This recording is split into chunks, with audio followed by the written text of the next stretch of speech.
Hello, everybody. How are you doing today? CarlosX360 here. I'm gonna do a video about TDAWG Smitty's new. Well, not new, but he has like a podcast about Call of Duty, and it's blowing up lately. And at the same time, I like the video so much that I want to respond to it, and I'm gonna watch along with all of you all. I've seen it, and I want to respond to it. So bear with me. You stomping someone. That's what the nature of the game is, in many ways. Roman 6. Going dark. Ladies and gentlemen, welcome back to the Going Dark podcast. We have made it to episode 5. Chop, how do we feel about that? Dude, I mean, listen, a lot of podcasts they don't make it past episode 10. We're already halfway there. I think that's unbelievable. I need to get something on my Go XLR that's like the round of applause thing. You know what I mean? Oh, I have an effect, but I haven't set it up yet. Okay. So I'm not showing. You know what? Once we get to episode 10, I'm gonna hit y'all with. Okay, I like that. Great. I like that. But hey, I mean, it's been actually insane. Has blown all of our expectations out of the water. Yes. And I feel like we only have more ideas of things we want to do. We're almost limited by the number of episodes we can record at any given time. But we're gonna make it far beyond episode 10.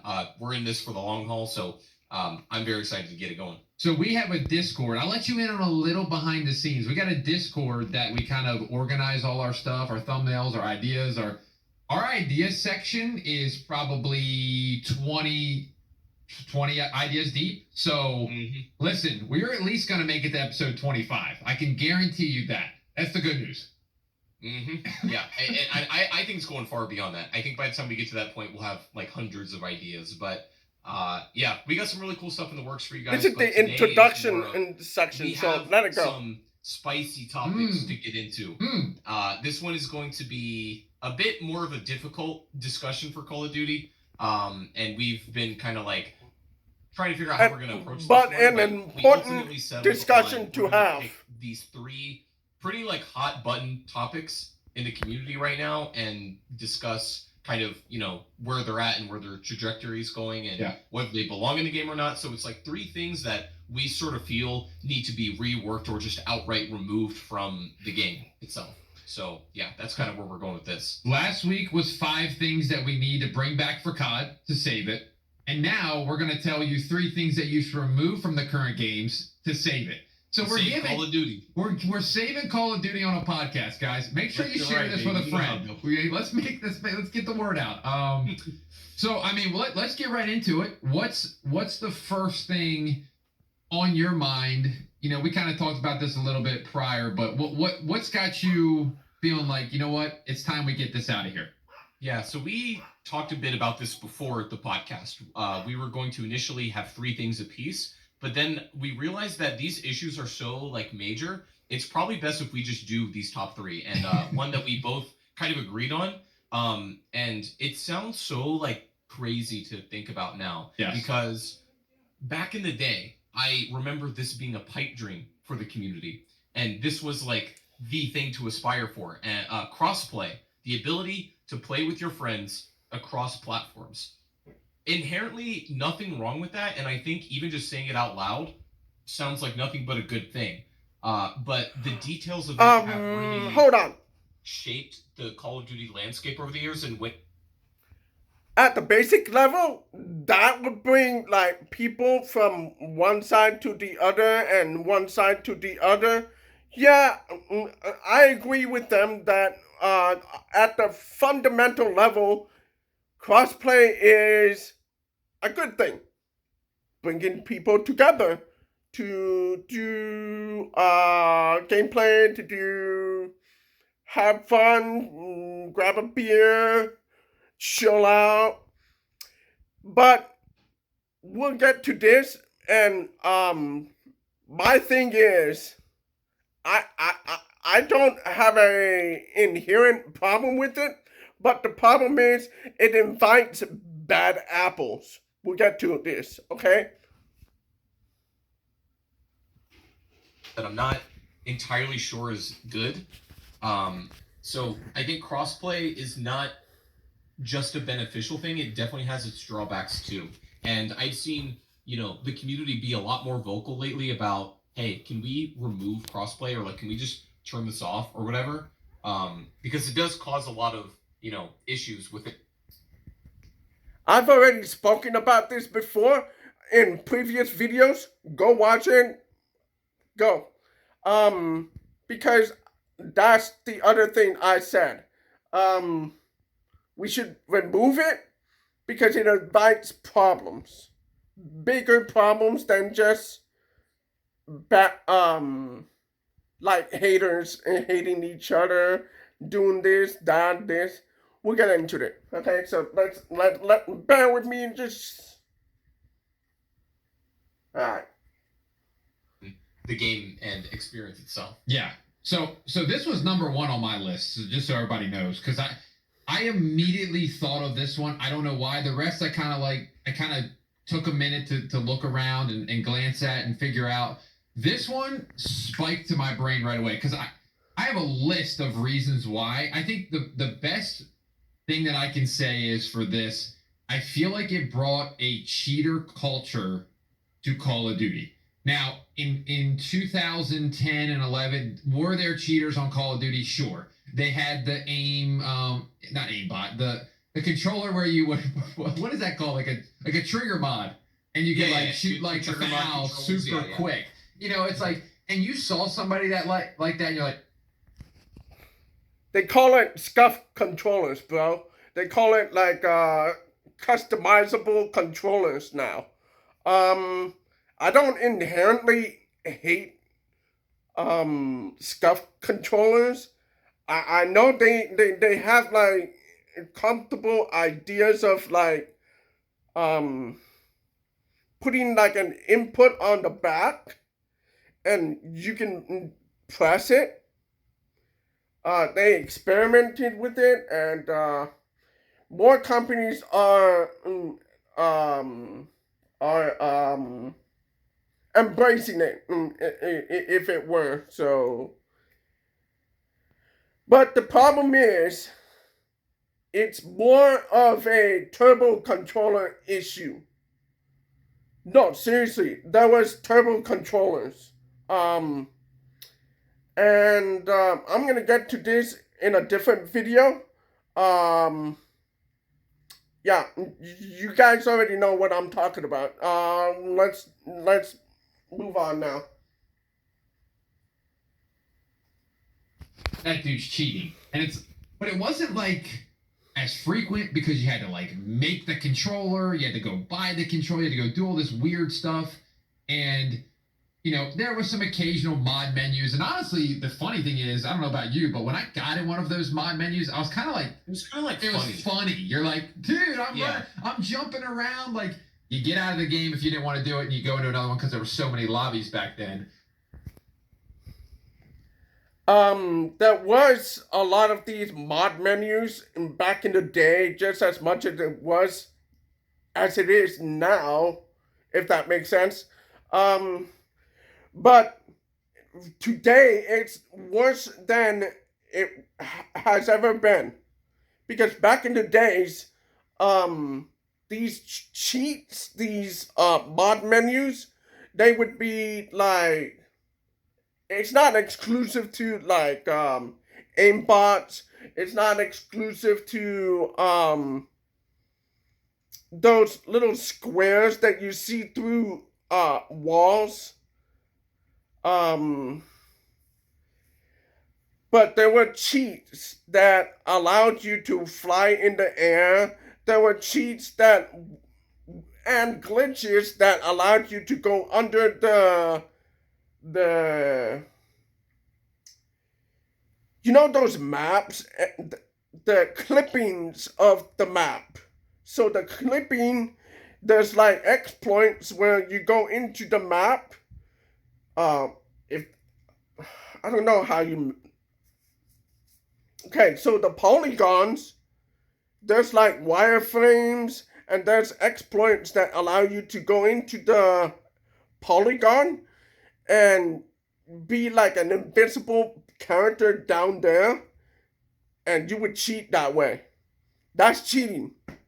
So I'll keep going though. But it's like, oh, I'm flying around, I'm shooting somebody, I'm getting 1,000 XP. Like, this is fun. Yeah. They were So typically more It's fun. fun, Yes. You but came then across them a who? lot less frequently, for sure on console. It's fun, but is it fun from the other person's perspective, the one who got destroyed? Nope. And it was rampant as it was before, as it is today.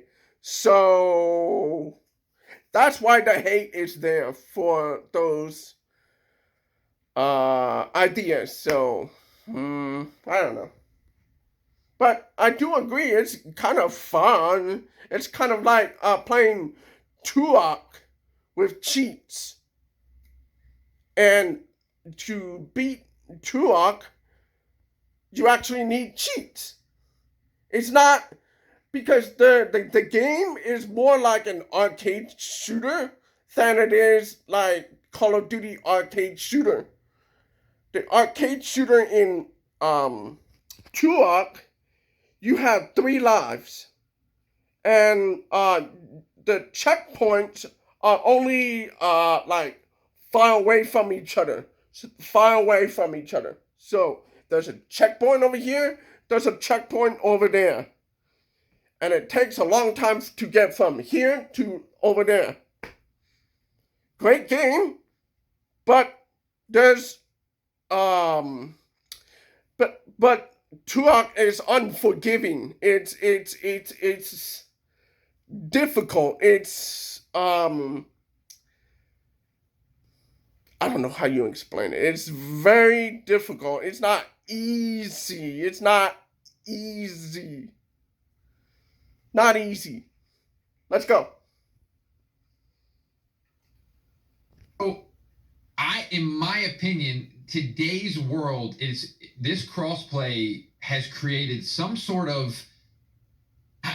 Again, I go back to when you came across somebody in the community that was 10 prestige, dominating. You went, holy crap, I want to be just like that guy. Now, today, what's the first thing they say when they get killed by somebody? Anybody. I forgot to say this. Warzone, the game itself, Warzone brought people together. There was a very vibrant community in there. It was special, but it progressively got worse and worse and worse because people can't just help themselves. They just can't. And it's only getting worse as the years go on. I don't know if that makes sense because I don't know if you guys were there during the first year of Call of Duty Warzone. So yeah. Warzone brought people together and crossplay was pretty good for that. But the problem is it invited bad apples. And I'll just keep going. I'm sorry for stopping, guys. I just want to get that thought out of there.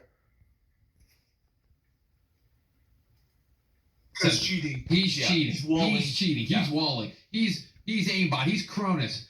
And the reason is because crossplay came out right before, or right as Modern Warfare came out, and Verdansk came out, and Verdansk was infested with cheaters. Like I get we all love Verdansk, but it was infested with very cheaters. Quickly too. I might add. Very quickly. Cheaters The galore. mix of a dude running around on a PS4 with 60 FOV, he sees somebody rocking 120 FOV, spinning in circles and killing them from across the map with a Car 98.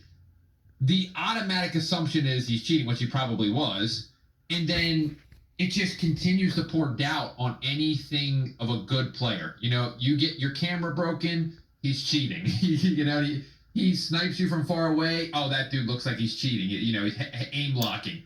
So with all that, I just feel like it. And I agree. I'm guilty of this kind of conversational kind of thing. Because when you die, when you got shot, you know,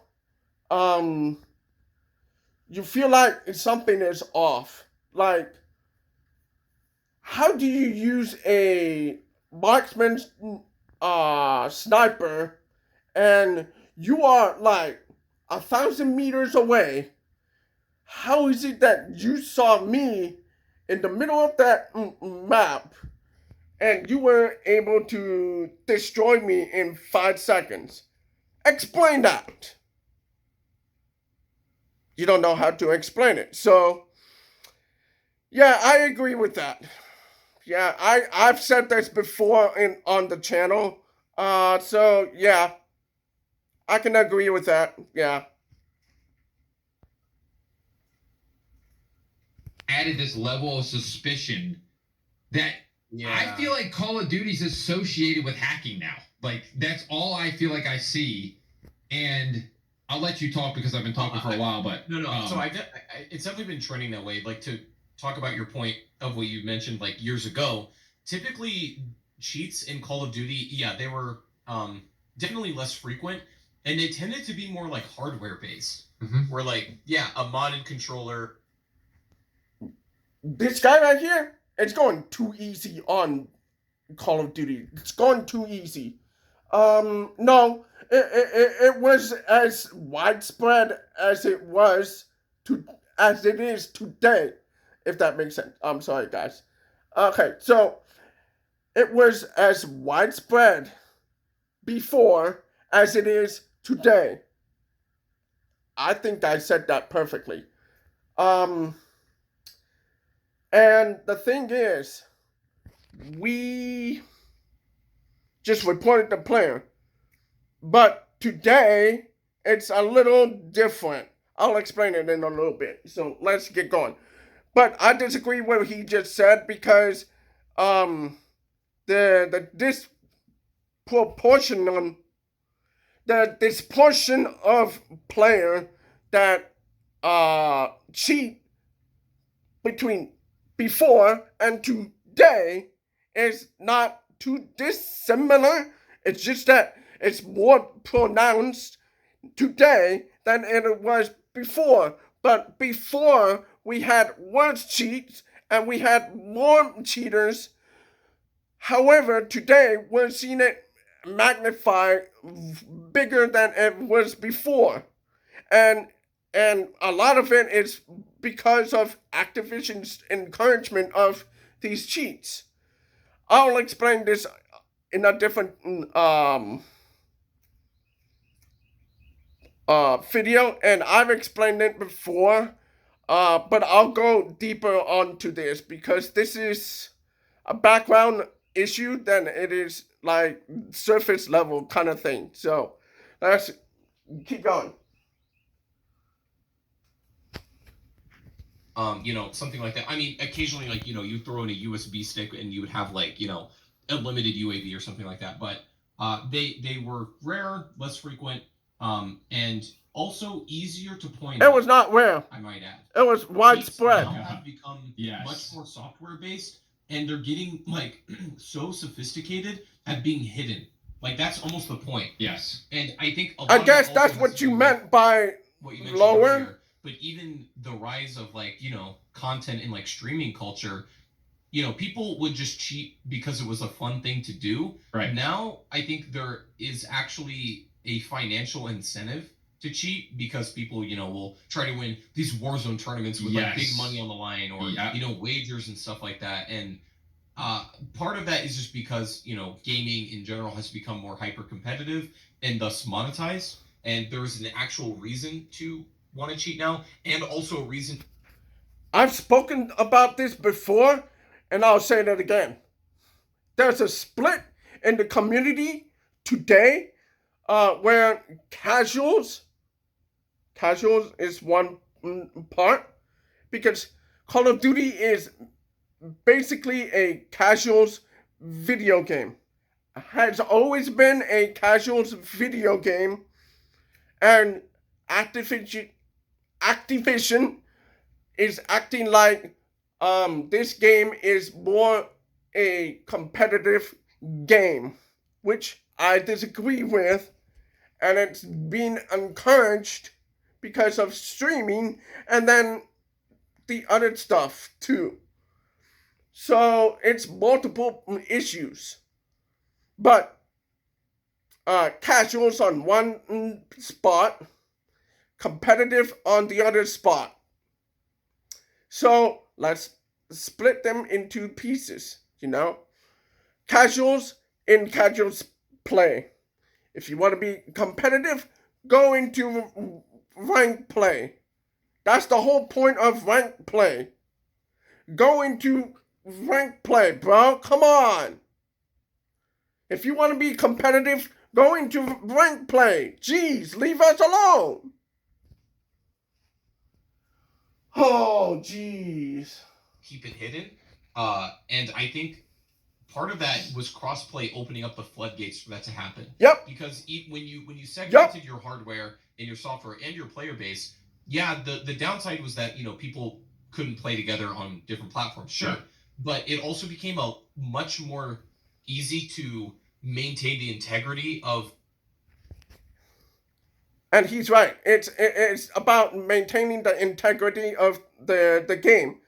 But the problem is, PlayStation players want to be able to play with other PlayStation players too. PlayStation players also want to play with Xbox players. But even then, especially back in the days, Xbox players would cheat too. And I don't know if it's I don't know if that's still true today, but back in the days, Xbox 360 players would cheat against everybody. So I don't know how widespread it is today with the crossplay between Xbox and PlayStation players, because I think we're forgetting that Xbox Live is counted from Xbox 360, Xbox One, Xbox Series consoles, and then competing against PlayStation 3, PlayStation 4, PlayStation 5.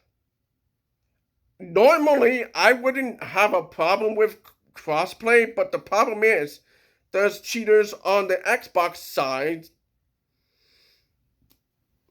because of the backwards compatibility with those three consoles I just mentioned. Xbox 360, Xbox One, Xbox Series consoles. Xbox Series consoles have been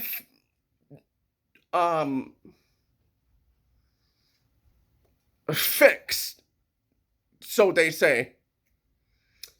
But that does not stop Xbox 360 players from hacking their console to play against PlayStation players.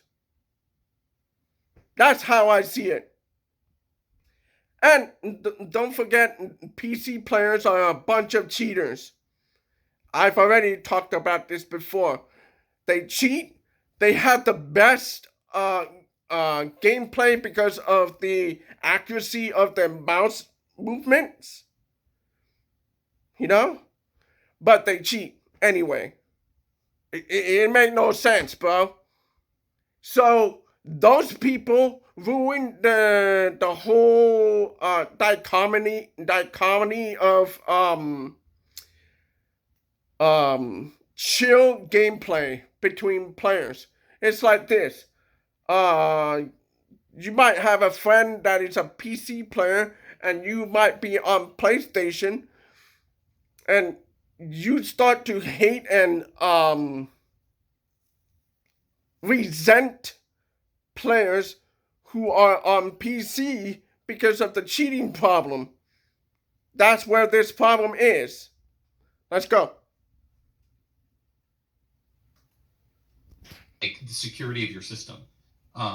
Opening up the floodgates, especially with Warzone, completely changed the game. Yes. And I think a lot of people's issue with crossplay is, suspicion of cheating, etc. But I also think that it's just opened the back door for so many other, cheats that range from just humor to like genuinely like RCE exploits, like with BO3. For those unfamiliar, like that was a way to somebody could back end into your literal computer and get your personal information just by loading up BO3. Yeah. Just by loading up the game online, your entire computer could be at risk. Like that is. Yes. And this exploit is also available on Call of Duty Black Ops Cold War. Your IP address is at risk. Right then, right there. That's one of the cheats he's talking about. So those systems, they can hack your console. I've experienced hacking before. My PlayStation 3, the original one, the one with the 60 gigabytes, that one is no longer working because this guy got ego issue. So he came up to the Crash, that map. I was sitting on the third floor, and I destroyed him. So he came up the stairs with the speed hack, I guess. I don't know. So, beep! My whole console is gone. Thank you, hacker. Yeah. Congratulations, you got me. Yay! Good job being a hacker. You're having fun, bro. For what? Take your ego and squashed it. Oh my God, such ego.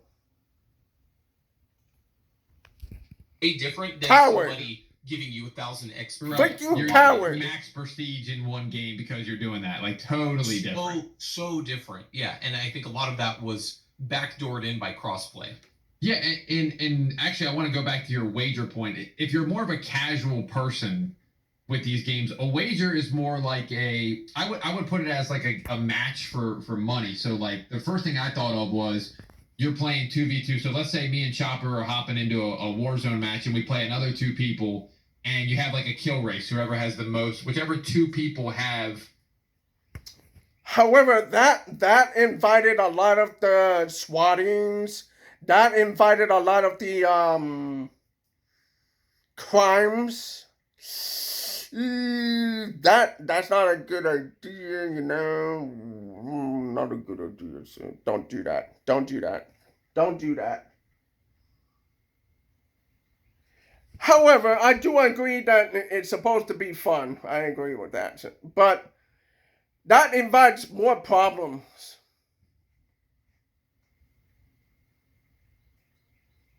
The most kills can win, the money, the pot. And like you said, when money gets involved, man, things get shady. No matter what category you're in life, I feel like as soon as the money happens, as soon as it became more about money with Warzone, it got a little shady. And I think, too, these people have a right to think like this because even I thought, some of these guys are just they're sitting on their couch, they're getting worked, and they're blaming cheaters. But now you got these people there's people shadow banned and there's people banned. Yeah, that's what I was saying before. There's casuals there, and then there's hackers there, and then there's competitive players there. So you have a molten like a stirring of pot, like a pot of problems. So you invite so much problems. So I don't know, too many problems. Crossplay was it's a good idea in practice, but you're talking about a bunch of idiots on Call of Duty. You're talking about a bunch of morons, people who don't know how to play a game, who don't know that it's just a game, just a video game, and then they act like it's a competitive shooter, and then we all suffer for it. All of us casual players, we suffer it. Oh my god. Which Call of Duty has come out recently and said if they get an official ban, it is final. Like they found something and they are cheating. So it's like. So we've talked about this before, the shadow ban stuff on my second channel. This is different though. A shadow ban on Call of Duty is okay. So when you're playing multiplayer on Call of Duty, and you say something like, I don't know, okay, so I'm gonna keep it light, but here's the thing. If you say the F word, you get shadow banned for 5 days. That's the lightest. The toughest one is the one that's shadow banned for 10 days.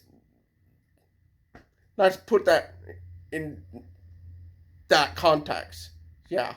So a shadow ban system on Call of Duty is basically an AI telling you to chill out.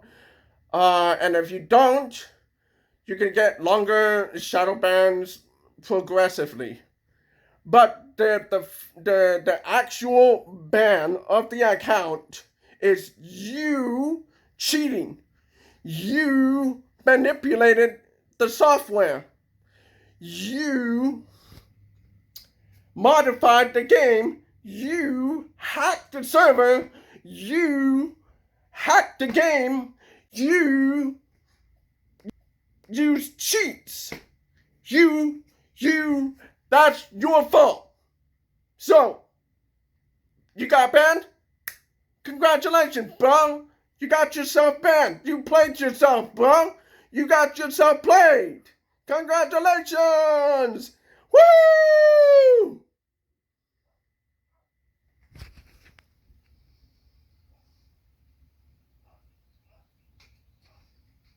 When you see all that, how do you expect people to be like, oh no, like there's only a couple of them out there. Dude, you go to GameStop and there's Cronus is sold out. They sell Cronus at GameStop. Do not buy them. I'll talk about this very soon. No. But yeah, I'm just like, I see why they're doing it. So I have a solution. And I don't know how hard this would be, but I think you could do crossplay. So I'm saying eliminate crossplay, but I'm adjusting crossplay. Xbox, PlayStation, they can play together. PC is its own thing. As soon as you play PC, you can play the controller still on PC. And you'll go against controller PC people and I agree with that. Put PC in its own island. Let console players play against player. Great. That's what we want. Consoles, let them fight each other. PC, if they want to cheat against each other,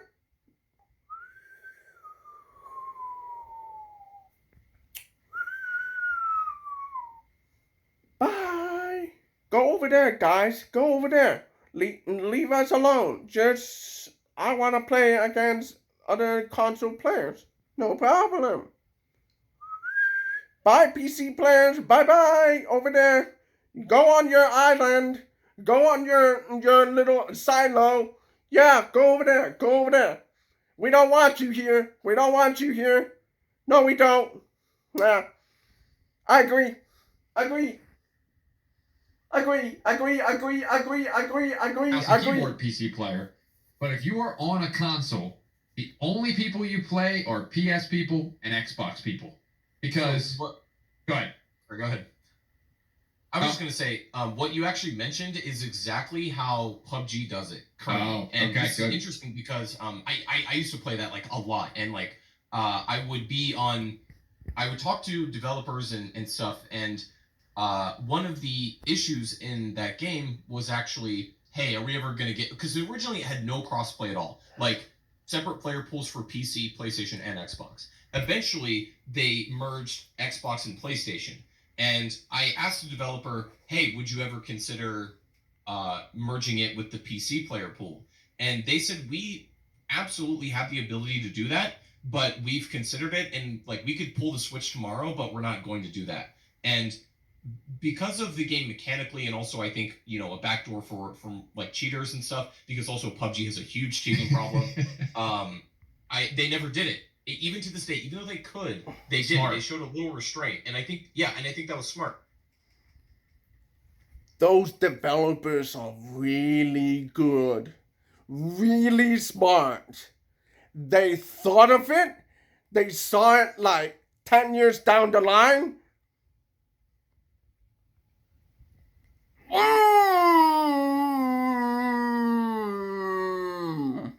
I don't know how Activision didn't see this coming. Bro! Hell yeah! You know, kind of a bummer. It's like I would love to play with some of my buddies on PlayStation, for example. But ultimately, I think that was the better move. And I tend to agree with you where, yeah, I think console crossplay should be allowed given that they more or less run on the same framework. But PC gets so, like, open-ended that it's almost impossible to provide the same experience on PlayStation versus, like, a computer. Yeah. You know, Well, I completely agree with that. Now, this is the other thing, and this could be a whole down the rabbit hole, and something I did not write on my list, which I could have, but it leads into this, and that's about like aim assist. So I was literally going to go to that as soon as you like that was my next topic, or not my next topic, my next point was, what do the PC players complain about when they get into lobbies with controller players? Aim assist, ladies and gentlemen, aim assist. So I feel like we all wanted crossplay. We now have got 4 years of data on crossplay, and it's like, okay, the PC players hate going against controller players because they have aim assist. The controller players hate going against keyboard and mouse. And that's true. I said 1 second because on controllers, you can't really do the accuracy with your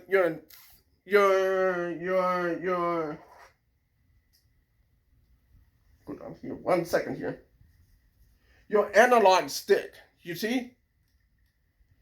You are kind of restricted on this analog stick. Okay?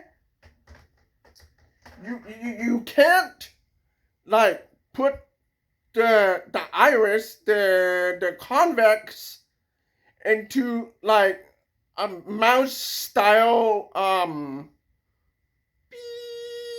like you can't do that. You have to like have like an assist. Now, before I get into the nitty and gritty of that, is aim assist and aimbot are two different issues. Two different, entirely different silos of ideas. Okay? Aim assist goes like, beep, put it on this person.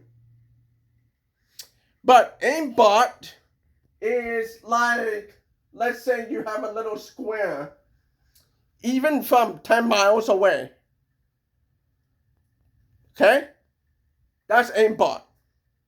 So the player who uses aimbot is able to find the player before the player even comes into view. That's aimbot. That's cheating. That's hacking. Aim assist was a system built by Call of Duty teams, sanctioned by Call of Duty teams. Now, on the PC player, you don't. Here's the mouse, right? I'm gonna move it around so you can see what I'm talking about. So I'm moving it around. I can easily put it on over here or here, you know? It's easy to get an accurate crosshair on the person. It's very easy to get the crosshair. But these people who cheat, they complain because so stupid. You guys have the best accuracy in any video games. I don't know what you're complaining about. Look, I can move it around easily. I can put it on your face. So easy. You have keyboards. You got 1,000 buttons. What are you complaining about? We have only 1, 2, 3, 4, 5, 6, 7, 8, 9, 10, 11, 12, 13, 14 buttons. You guys have 1,000 buttons. You have this. You have all this. What are you complaining about, PC players? What are you complaining about? Mommy! Get out.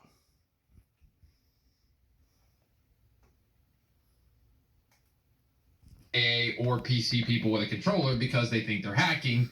So why don't we just divide this community a little bit? We used to have a complete division of Xbox, PlayStation, PC, Nintendo Switch. So let's just divide the console and let's divide the PC. And I'm telling you, I think the community would heal a little bit because I feel like right now everything is so. Everybody's on edge in the Call of Duty community. Yeah. New tweet from Charlie Intel yesterday. It's the skins that look like Teletubbies, and now the whole thing's roasted. And I got to be honest with you. I got canceled the other day. I don't know if you saw this on Twitter. No, I didn't. What happened? So I'll tell a brother. story, don't worry about being canceled. Those people are so cowardly. Teletubby skin. Let them cry in their corners. We can't stand what Call of Duty's become. Look at these skins. And then I did Call of Duty 10 years ago, and it was the gingerbread skin. Now, from AW, yeah. From AW. So what was my point there? My point was that those skins have been around forever, and we've never been like, this game sucks, we hate it, it ruined COD. But some random person with no profile picture took it as I was making fun of a Make-A-Wish person because that's the gingerbread skin guy was a Make-A-Wish request. Like he said, can you put a gingerbread camo in there?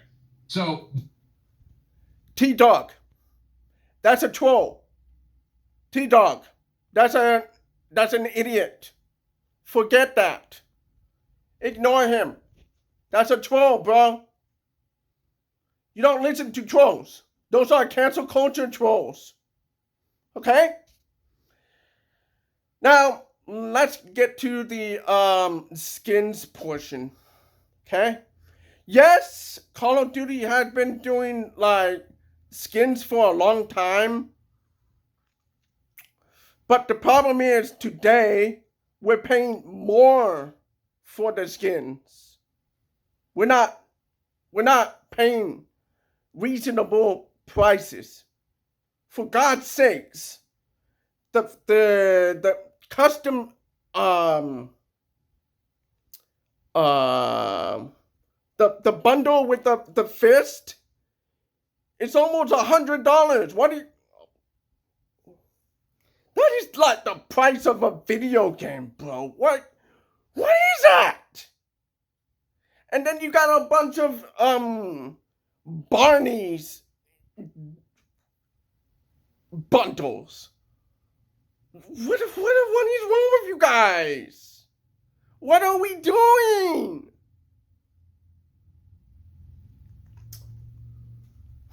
Whatever.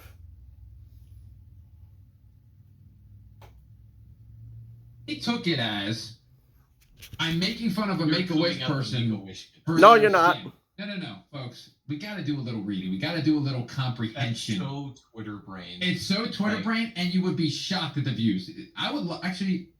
I want you to put the tweet. You can put the tweet up on the screen. So the thing that I was going to add is like you could have replaced you could have had like the octopus skin. There was 100 skins. There was 100 skins I could have chosen. Dumb argument from Twitter brain. Twitter brain losers. So I was canceled for about 13 hours, and then I went about my business, and now nobody cares. So guys, if you ever get canceled on Twitter, just keep it moving, man. Just log off, and you'll never know you got canceled. But to your point, like people were during AW saying Call of Duty is cooked now. You know, it's like lost. That actually was the argument during AW. Like I distinctly remember that. Like COD used to be a military. Advanced Warfare is as a military shooter as it gets. I don't know what you're talking about. Okay, so Advanced Warfare has the exosuits. So it was a good game. What are you complaining about? It was a good game. What are you talking about? What are you crying about? Oh, poor baby. Cry, baby.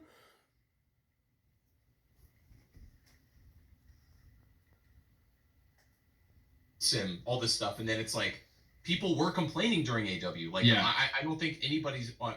I don't think we should pretend that also wasn't the case back then. You know, this has kind of always been a thing, and especially in like BO3 as well. Dabbing, the dabbing in the final circle. but to pull it back a little bit, I think it's opened up a lot of difficult decisions that need to be made, and the pie in the sky crossplay utopia I don't really think exists, and there is some utility in actually segmenting the player bases of your game to give an optimal experience for each platform. I truly think console and PC player base, like that's the only division we need. I literally did not know that about PUBG. I guess I should have known that, but I didn't. And I'm like, I didn't know about that either. I agree. I'd never. That's the golden ticket. You can't fuck me. I never played PUBG. For all the bad decisions PUBG has made, that is the one they got right. And I will admit, like I was one of those people that I'm like, why don't y'all just do it? Like flip the switch. Let's see like full crossplay. For sure. How it goes. But now, given what Call of Duty's done, and in retrospect, I'm like, I think they actually made the right decision by keeping it segmented. Yeah. That worked better for everybody in the long run. And I feel like side note with PUBG, it's like if you're on keyboard mouse, you can go through the bag and like get your stuff and the bandage, and it's like I'm hitting on the control, I'm down, like down. Okay, put this in the bag. Okay, it's like PC's got a way bigger advantage in that game. Yeah, so people think that controller has a certain advantage. And no. We don't have the advantage in control as a controller player. No, we don't. I played Blackout. It takes me a long while to look at my bag and then move things around and then do something else and then do this and then do that. It takes a long time to do something. You guys on PC, click, click, click, click, click, click, click, click, click, click. Easy peasy. What are you guys complaining about?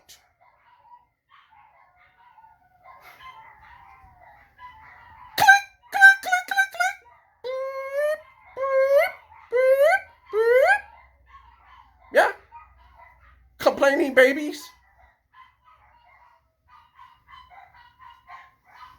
In Call of Duty or keyboard has, you know, controller is generally assumed to be better at like close range encounters because of how aim assist works on controllers. In keyboard mouse is generally considered to be better at long range for precise control. But in PUBG, the difference between keyboard and mouse and controller is astronomical because of, you know, the gunfighting, the control you get of your weapon. There's a lot more, you know, kick on your guns in PUBG than there is in COD. You need to be able to loot quickly. It's way easier to do on a keyboard and mouse. Like, that game is built for mouse and keyboard. Oh yeah. Call of Duty. And it's true. It's built for keyboard and mouse. But I also argue that Fortnite was also designed for keyboard and mouse. It was never, because you're building like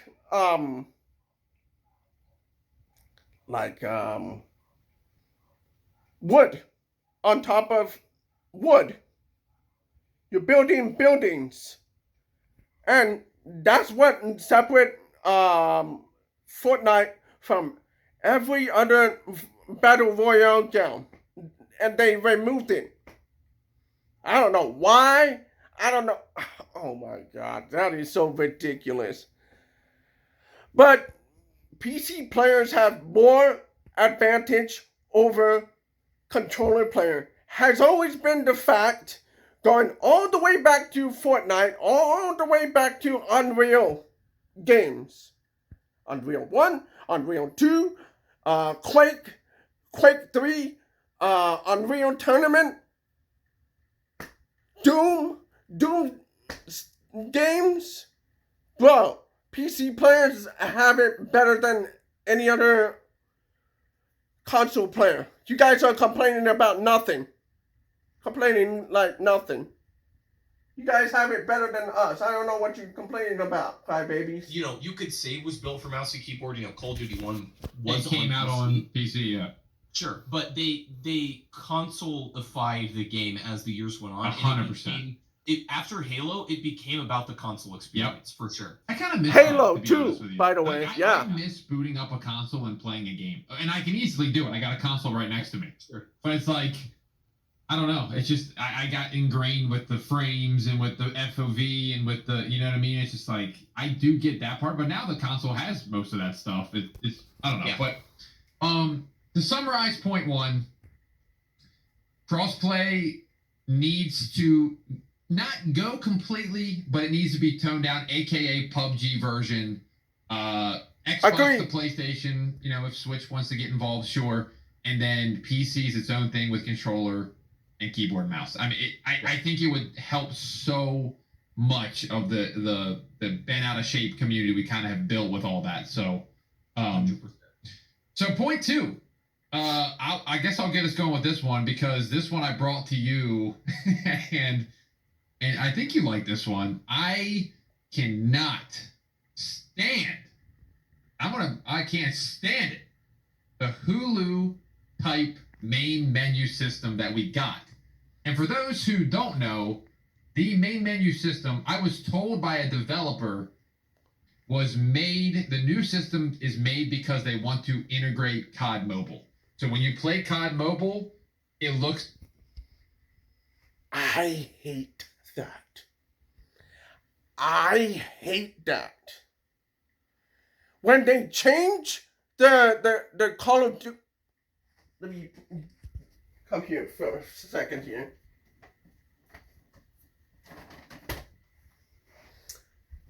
this game right here is not recognized as Call of Duty Modern Warfare 3. When you install the game, it's not recognized as Call of Duty Modern Warfare 3. No. When you open up the app, it is known as Call of Duty and then the rights mark. Nothing else.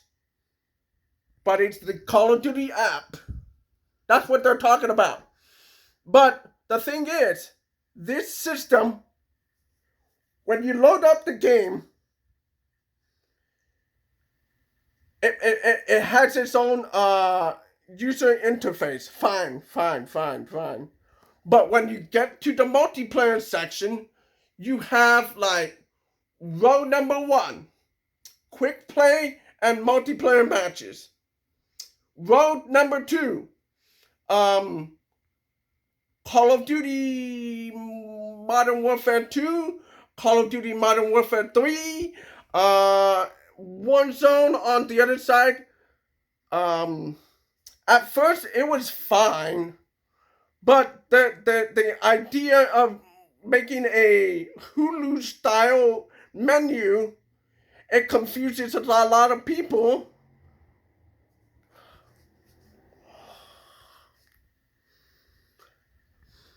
Let me just calm down for a second here. Okay, so anyway, I wouldn't have a problem with just like Call of Duty Modern Warfare 3 and then Warzone. I wouldn't have a problem with that. But the reason why this game and Warzone are like broken is because they're integrating, well, not integrating, but like they are copy and pasting from that game into Warzone and then Warzone and into Modern Warfare 3. Same goes for Modern Warfare 2. So that causes like glitches everywhere in all the games. This happened back in Cold War and Modern Warfare. That integration thing. Now they want to bring Call of Duty Mobile into that Hulu style user interface. And then when you get into the multiplayer, you are in a AI interface. You're in a confusing mess of a interface that you don't even know where everything is. Now, to be fair, I do like the little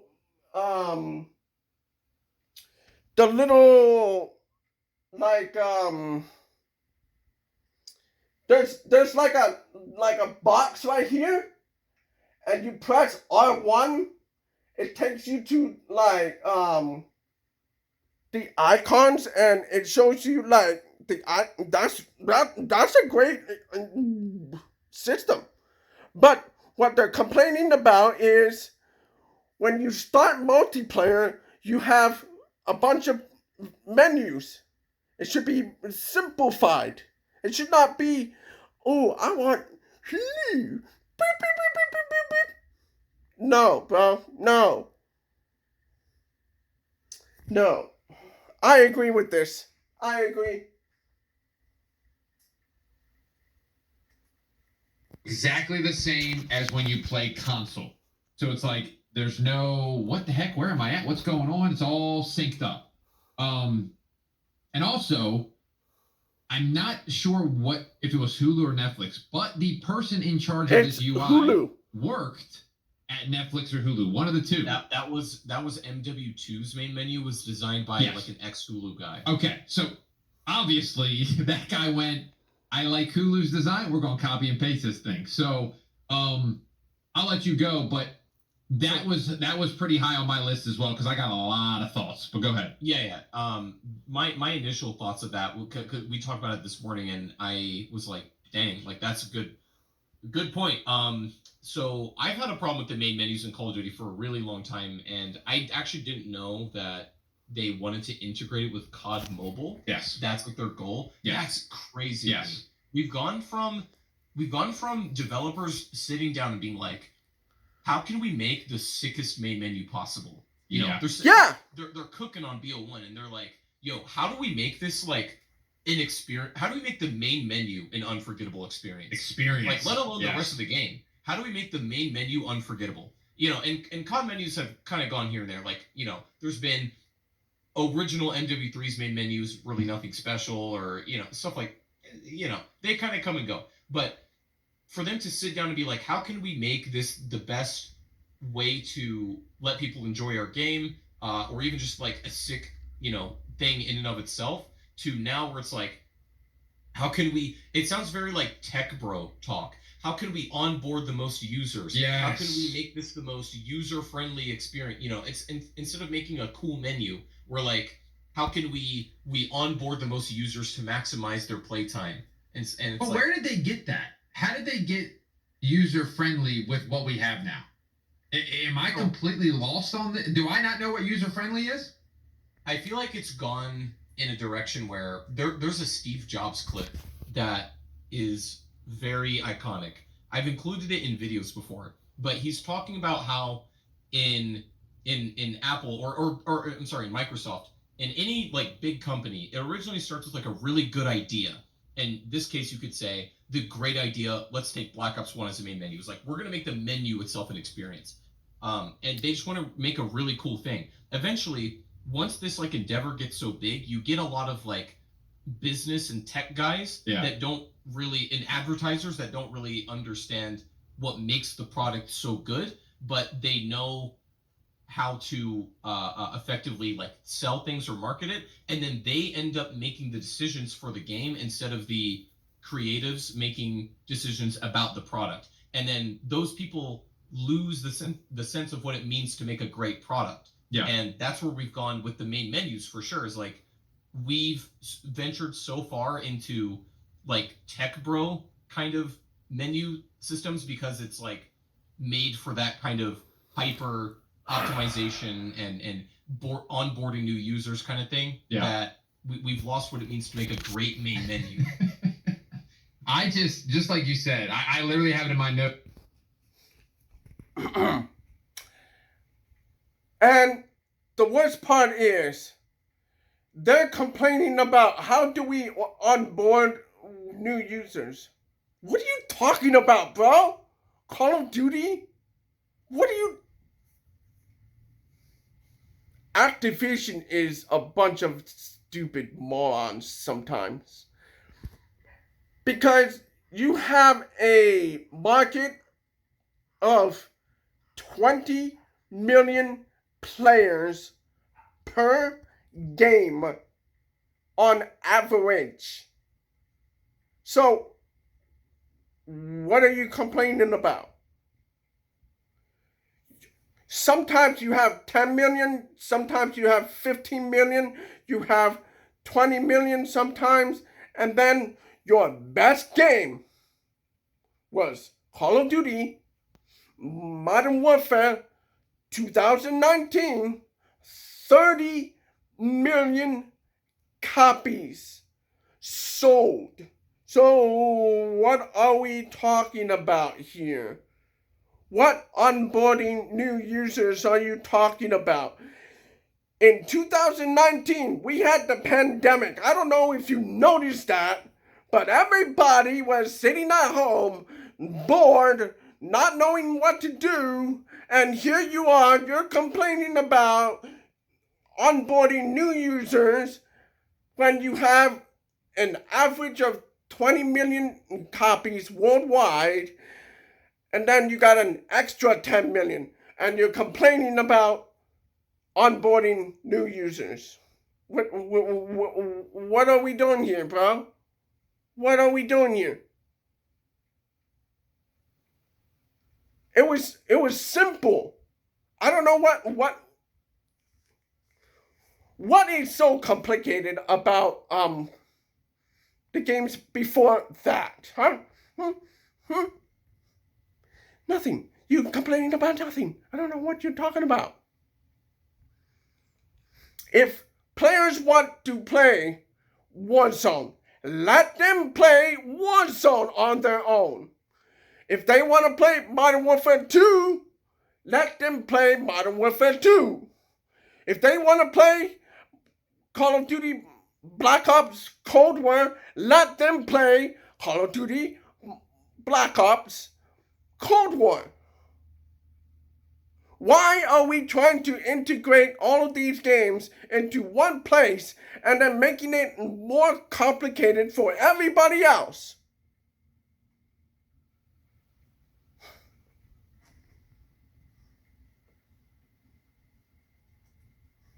Of, I bet you can literally remember the main menus that just instantly grab your attention. And ops, I put ops 1, I put ops 2, and I put MW2 right in the middle of that golden era. It was Modern Warfare 2 was the menu. It was campaign, spec ops, multiplayer. Which one you want to go to? Then you go, and then it's simple. Find match, create a class, lobby, our leaderboard barracks, whatever you want to call it, and then like settings. It was just so simple. Very simple. Right in the action. Nothing complicated. About how they want to get people on the game and keep them on the game. Maybe they want them to stay on the game because they're getting lost in the main menu. It takes them 10. Here's what I'm thinking all of a sudden. I just popped into my head. Mm-hmm. It takes 10 minutes to find the multiplayer menu. Yeah. Then it takes another 5 minutes to figure out how to create a class. And then it takes another 10 minutes how to make a class. So you're 30 minutes into the game and you haven't even hit find match yet. So maybe that, and you're hit with ad after ad after ad. Buy this skin. I don't know if you got on Modern Warfare 3 the last week, but I kept getting excited.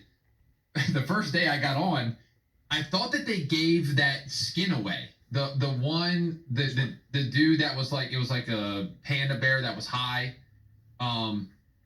Did you get on it all this week? I did. Okay. Did you get the message that was like? I said, what? I said, Call of Duty giving us a skin?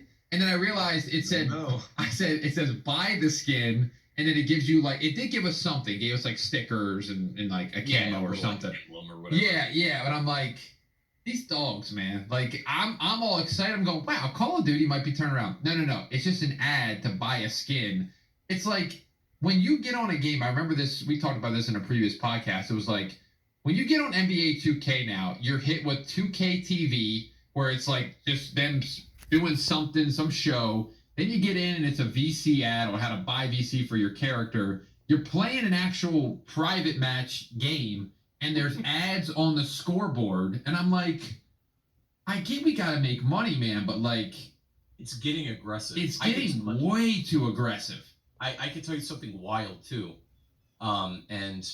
for people who watched my Modern Warfare 2 review, you may know this, but I don't know if you remember. I believe this is 2019, maybe 2020, one of those years. Fortnite got sued, or they got into legal trouble for doing something in their game called digital dark patterns. And Call of Duty has been following that trend, or they've been kind of doing the same thing. Digital dark patterns are basically like, they are designing their menu in a way where it's intentionally difficult and obtuse to navigate so that you're more likely to spend money.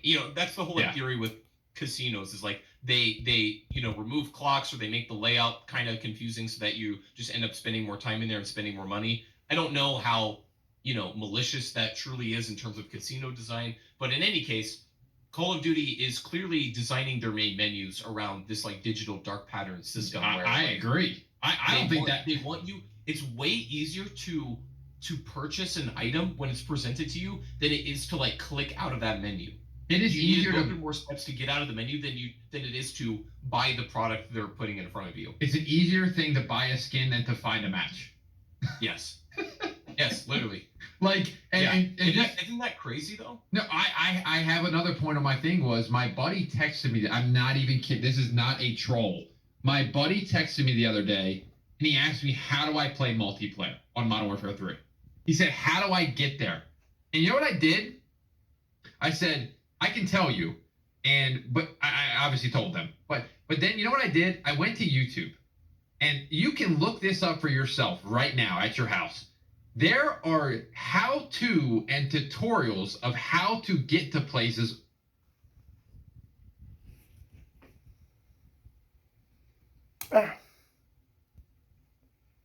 That's ridiculous. Shouldn't be that hard to get to multiplayer. I agree. Should not be hard to get to multiplayer. No. Look, Activision wants to make money with bundles. I've got no qualms with that. In fact, I would argue if you made like the menu simple and without AI,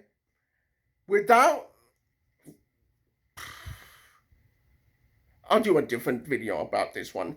But I'll just explain it, okay? So without the maze, without the AI, with a store, which they do have a store, without plastering ads for the bundles,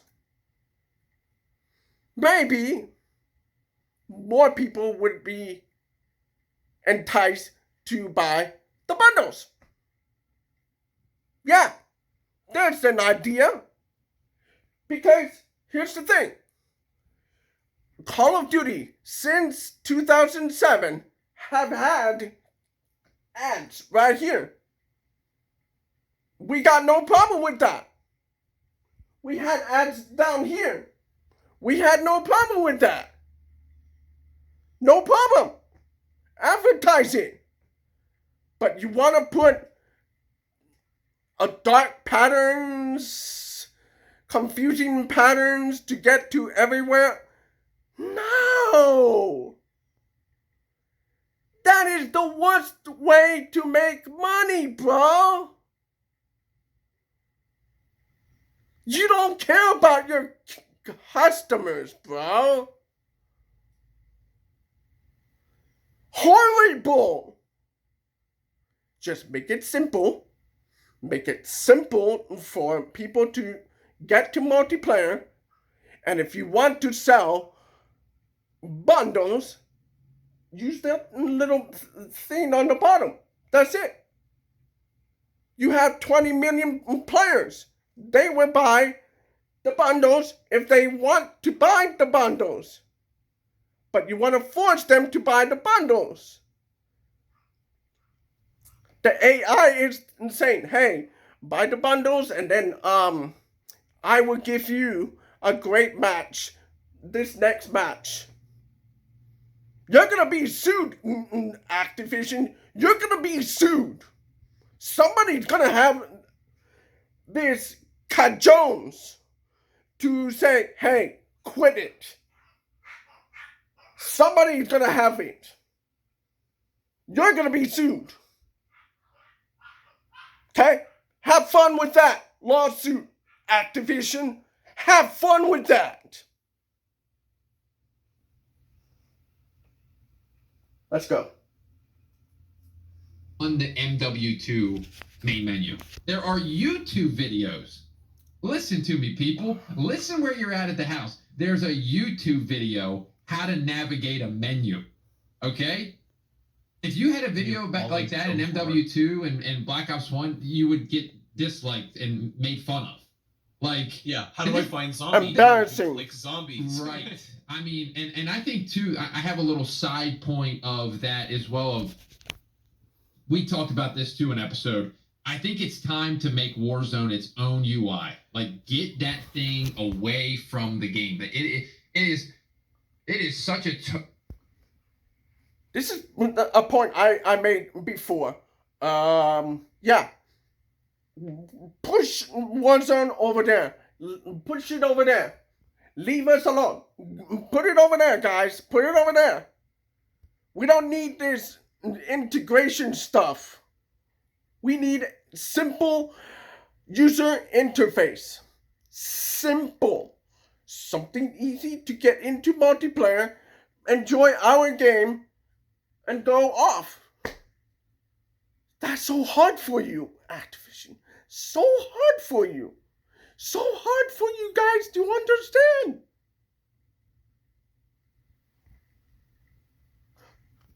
I just had this thought. Maybe stop putting, like, let's say, Modern Warfare 3 install underneath Warzone. And what I mean by that is the assets that are from Modern Warfare 3, it's being thrusted into Warzone. So you have all this useless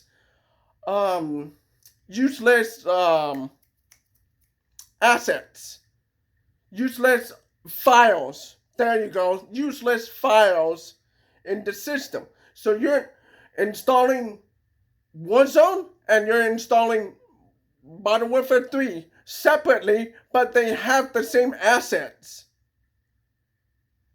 What do we do? That's my outside. Sorry guys. Let's go. Let's go. We're almost done. Halfway there, guys. Halfway there. Different experience than the rest of the game now, and I think even from a community standpoint, people that came from Warzone in 2020, I'm telling you, they don't. Some of these people aren't Call of Duty fans. Like, they're not a COD fan. They're a Warzone fan. And yes, it's Call of Duty. And the reason that they are playing is because they remember the golden age of COD. Like, that was why they tried it, I think. But, like, I think Warzone now is its own people. Like, it's its own. Or whatever. Like, I feel like they're always updating the menu as well. And I cannot think about what the main menu of Vanguard looks like anymore. I can think about Modern Warfare 2019. Yeah. But even then, that changed a little bit too. That's kind of where it started. And I think we should look at some of the menus that worked really well. I'm not asking them to remake the Black Ops 1 menu. That's lightning in a bottle. But yeah, do something to make the main menu itself an experience, and then people will be on board with that. I actually think I like the Modern Warfare 19 menu. I think that was kind of, wasn't that the three acceptable, like big blocks? And I agree with the other opinion. Big pillars, and it had like blue text for each one. Yeah, that was fine. But then it started to become, it started to get out of hand in like the future. Yes, yeah, Call of Duty. I totally agree. It was acceptable there, and I was like, if this is like a one-off, sure, that's great. But then they use that as like a baseline, and then Huluified the rest of the menus to where they're now like, bro, I feel like I'm navigating like 10 different streaming services at once. Yeah. Crazy. I feel like every time I load up the game, it's a new main menu, and I don't know what the hell's going on. Because it is the new ad every time you get on. But yeah, I think that's it's just, it needs to be adjusted. But I actually want to move on to the last one that we have here, because I want everybody to know at home. Chop came to me and he said, I have an idea for a full episode. So, and what we're about to talk about right now, it could be a full episode, but it's our third thing on the list of we've talked about this before. So, Chop, on the channel already, so get ready and get into it. Yeah, so this I want to preface this by saying, like, I definitely think it could be its own episode, and we also need to make sure we define what it is exactly we're talking about. Yeah. Because this is probably the most hot button issue in Call of Duty. I mean, it has been for years. Skill-based matchmaking, I'm sure you're, tired as hell of hearing about it, but I truly think that we will have something valuable to add to this conversation, even somewhat. Because I've thought about this stuff like a lot, man. And, I think we will probably have slightly different views on this, but that's kind of what this is for. But I feel talking about it is the way to get to a better solution somehow. I'm not saying like my solutions are totally right or anything, or anybody's is, but we can talk about it and see, you know, what is good and bad. But skill-based matchmaking has been difficult, and I feel you get put into one or two camps. You're either pro or against skill-based matchmaking, but I just don't really think it's that black and white. Yeah, yeah. I think there's a lot more room for nuance here, and the community is not really divided on that. It is completely 80%, and you're in the minority, bro. No. Skill-based matchmaking is a big issue. So we've established this before. Skill-based matchmaking and engagement optimized matchmaking are interchangeable and understood as skill-based matchmaking. Okay, so I'm getting that out of the way. There's videos in the description. Go look at it. I'll see you later. All right. the thing that I want to like open this up with, I guess, is my question is, and I have my own thoughts on this, but it's not if skill-based matchmaking should be in the game or not. It's not that old Call of Duties didn't have it, because it's not true. My question really is, why is skill-based matchmaking really only a problem in Call of Duty and not other games? And I'll let you go from there, but I have my own thoughts about that. Just initial thoughts. That's a question I've never really even thought about. Before we get to that, it's because it's more strict than other games. I'll let him go, but I'll just talk about this in a minute. But yeah, it's more strict than other games. That's why they have this indifference between this game and the rest of the industry.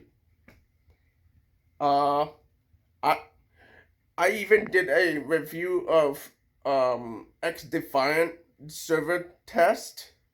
Go look at that and see what I said about skill-based matchmaking. Yes. Because there really is not a discussion about skill-based in other games. Literally, the only thing I can think of is Fortnite. But now Fortnite has gone way off the rails and added like bots into their matchmaking. I tried to play Fortnite the other day. Dude, that was atrocious. It was 3 real people in the lobby. The rest were picnic lunch 87, and I go. Okay, so that's a big difference between Call of Duty and Fortnite. Fortnite probably, I don't know how it works in Fortnite right now, but he's saying that there's bots inside the battle royale sandbox. But we have skill-based AI inside Call of Duty. Okay? So your player character is basically an AI, but think of it as a AI for casinos. It's like it's telling the player, like the player character, to chill out, bro, and give the other person your, well, not a share of your wins, but like give them the win so that, I don't know if I'm making sense, because I've already gone over this before, because in my gameplay I had 3 matches. Okay? 2 of them was wins, and the third one was a loss. So in that gameplay, the AI was telling my player character to get out of the hole and go play. It's forcing it's trying to suppress your movements and your attributes. I don't know if I'm making sense, but that's what it is. That's a I'm just gonna keep going. So ridiculous. Why am I in a battle royale game playing against bots? Like, I couldn't even imagine that. Like that, and I've even seen Courage JD tweet about that. Like, he's like, this game's practically like. And to be fair, there was like strongholds that have like AI bots in Warzone. Yeah, that could also be that. But the skill-based matchmaking in Call of Duty is actually an AI controlling the player character, in addition to the lobby itself. So, yeah, that's how I see it. Okay, so let's get going. I don't want to say ruined, but you either go against a master sweat or you go against bots, and it's like. What happened just to the average middle group where you're like, it could be a good fight or it could be I destroyed this person, and it was that was the magic of battle royale. Early magic of battle royale was you didn't know what type of player you were going against. It was either a complete sweat or somebody that wasn't as good as you, and it was that meant the story of each game was very different. Every game was different, and that. I don't even know what question you asked me. I just went on a rant about Fortnite. No, that's fine. Basically, I was asking, and I'll give you my thoughts on this, but like my question to you and I guess everybody listening is like, and maybe I don't see it as much in other games because, Call of Duty is the community that I'm like very, in touch with, but yeah. I tend to think, from what I see, I tend to think that I don't see other communities in games really complaining about SBMM the same way that COD fans do. And I'm like, it's not the existence of skill-based matchmaking, it's like, why is it only a problem here? And so I will lay this out what I think, giving like an example. I talked about this in my Advanced Warfare video. So so imagine a game like chess or a game that I play a lot of. I actually play a lot of Smash Brothers. Okay. I play Smash a lot. And the thing is with that game, you actually want somebody that is just as good as you, if not slightly better, to play against. Mm-hmm. Because if you have somebody who isn't that good to play, or who is not very skilled, it's a boring game. And with chess, if, a grandmaster is playing against somebody who's... All of those ideas are not applicable to Call of Duty or video games, seriously. The fighting games, Smash Brothers argument, I don't think that's the right way to look at it. I disagree with that, bro. Bad example, bad take. I don't know, bro. Or even sat down in front of a chessboard before, it's not going to be a good experience for anybody. And so what I get from that is that it depends on what the nature of the game is, if skill-based matchmaking is healthy for it. And I to go back to Smash for a second, the reason why Smash is fun with somebody who's slightly better than you is because that game is like a dance where you're actively like looking for your opponent's patterns and their habits, and it's this very engaging like learning and like dance experience. That's the only way to put it. And same thing with chess is like, yeah, but the thing is, you're not your opponent's mind.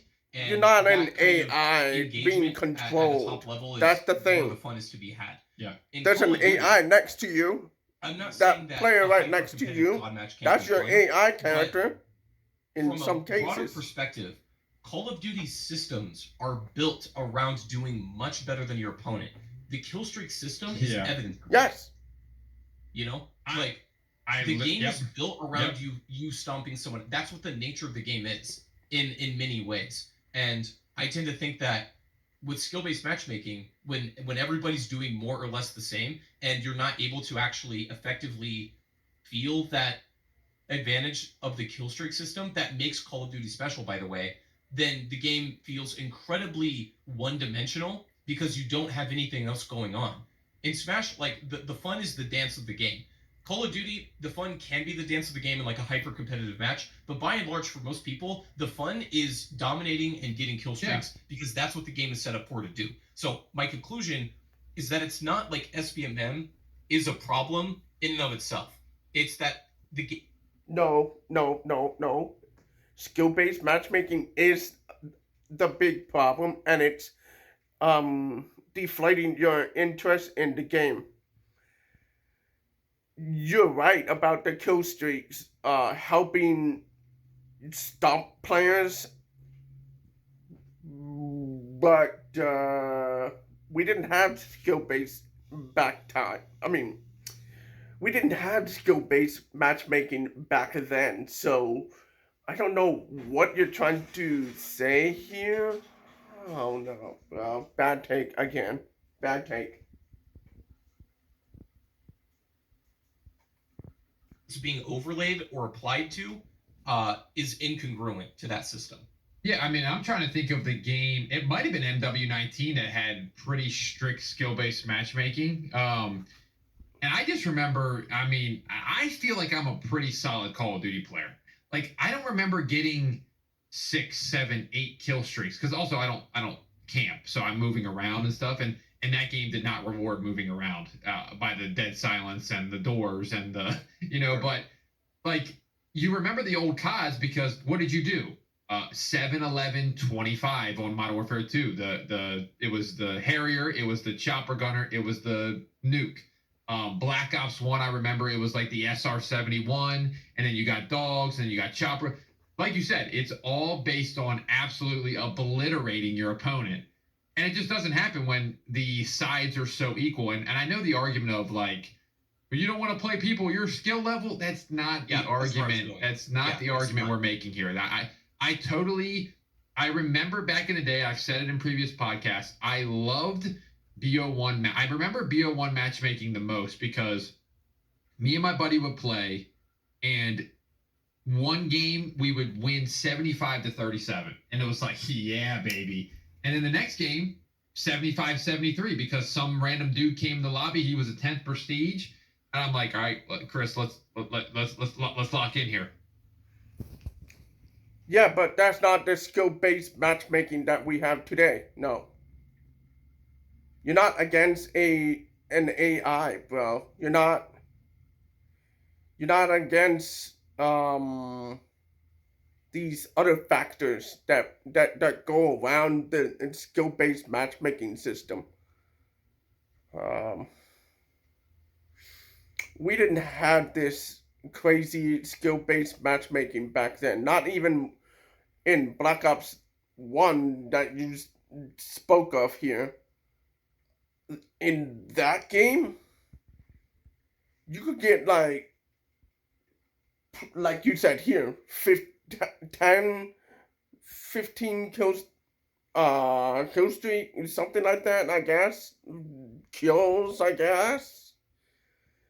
But there was no casino hanging over your head. It's not this mythical little robot right next to you, bro. It's not like around your head and you're playing the game, but the AI is trying to control your aim, this, that. I don't think you understand what the system is, bro. There was no skill-based matchmaking. This has not been disputed.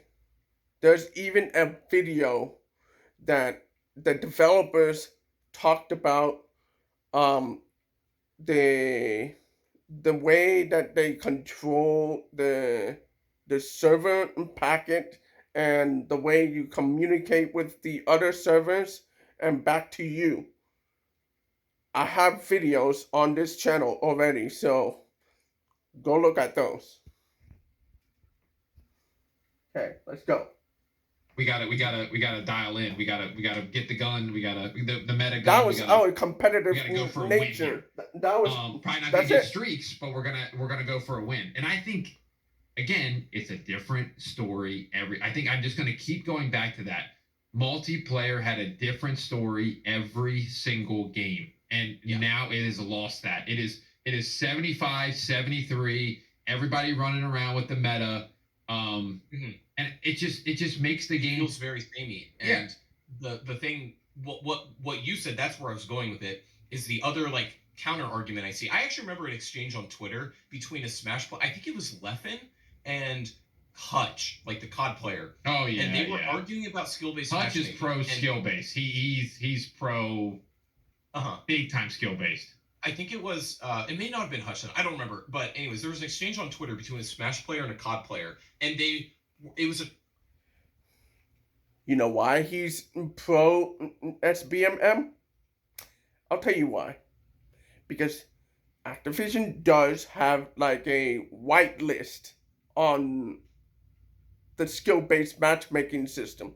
They are coddling these streamers, these pro players, so that they can get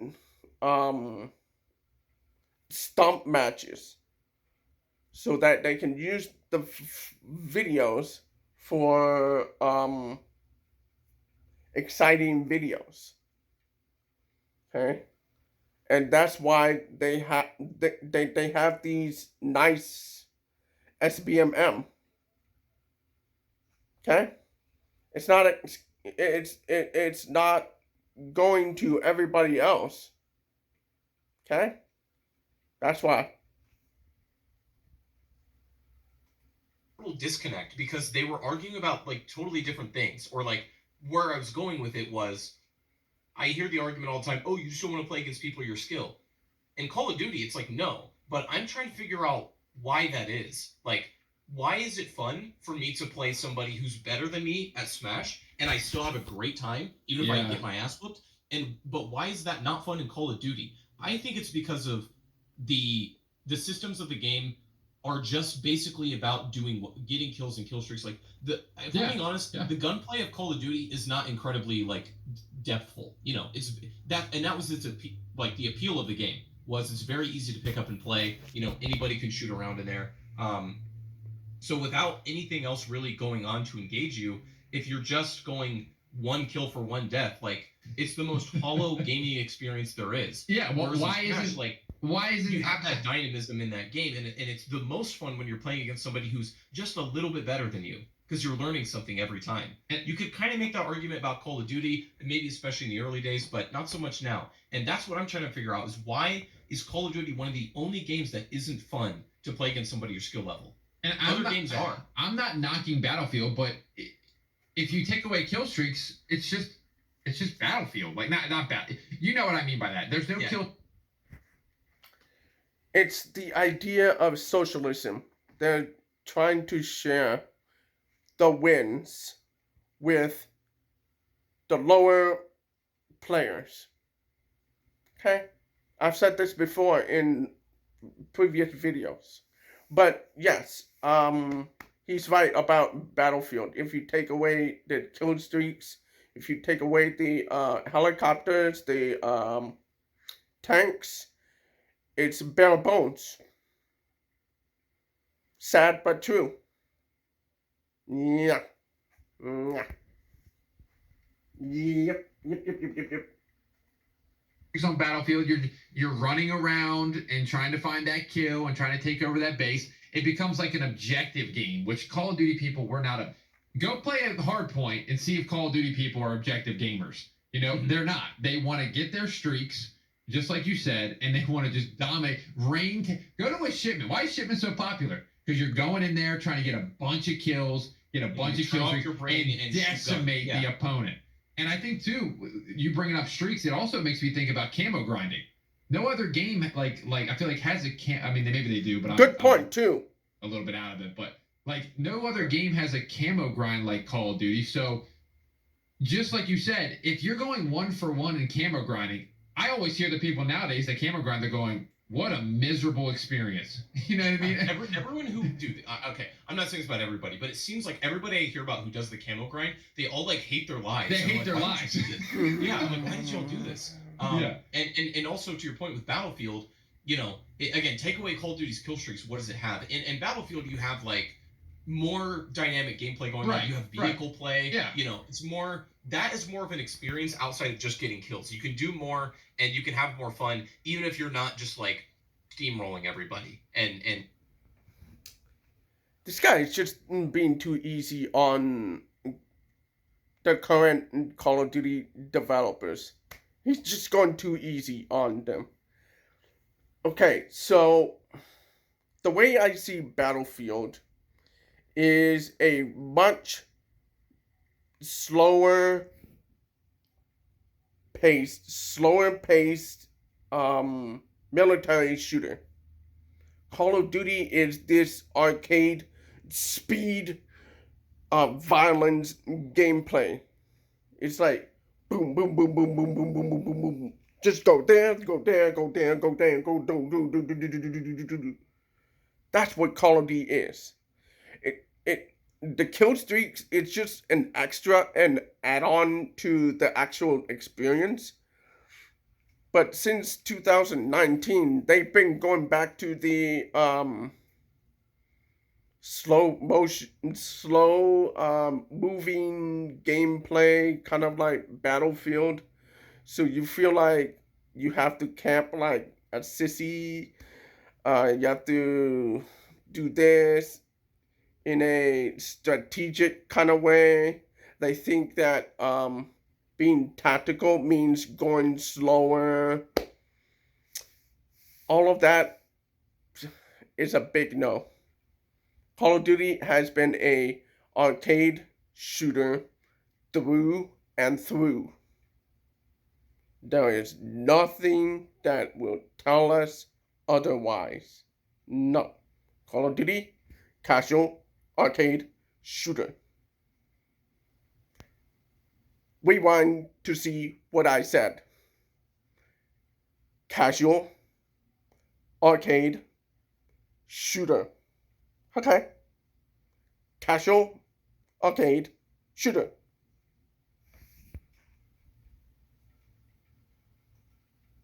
gunning people down. You know, you can still have a good time in Battlefield. It's better to be doing well in Battlefield, but that's not the only way to have fun. Yeah. In Call of Duty, I can't really think of many other ways to have fun instead of like doing well or getting kill streaks, whatever. I'll interrupt you. Trolling. Yeah. But can you troll nowadays? No. You know, all your KYR speedies, all your Vanos, guess what? They don't exist anymore. And that's because of the AI in chat. Both text and voice chat. Yeah. That's one of the AI ideas inside Call of Duty today. So you get shadow banned for the swearing. I'll keep it light. Again, I'll keep it light. But you get shadow banned for the certain words that they don't like in chat and voice chat. And if and for the most part, the players that you play against, they are so butthurt that they report you. They spam report your account to get you shadow banned so you don't play again. That's the toxic side of Call of Duty today. Let me see what he said. There's very few people trolling in the community now. I can name a couple off the top of my head. Okay, so I'm coming back to what I'm thinking. So with the AI, more and more people are afraid of being on the mic. You don't hear people on the mic anymore. That's one of the issues that we see in that too. And then the trolling part, and I don't think I think it's because the kill cam has been removed. That's one part. The second part is Warzone took away a lot of the holy crap, holy shit moments. The OMG moments. The oh my god moments, like, you know. Um I don't know, bro. Because I remember back in the days, you could teabag somebody, but that's already been done. Back in the days, you could uh spin a Rooney with your sniper rifle from the top of the building, drop down, spin a Rooney, 360, and then do that trick shot. We've already done that. Um, Now it's bunny hopping all over the place. Now it's booty sliding and jumping around like a sissy girl.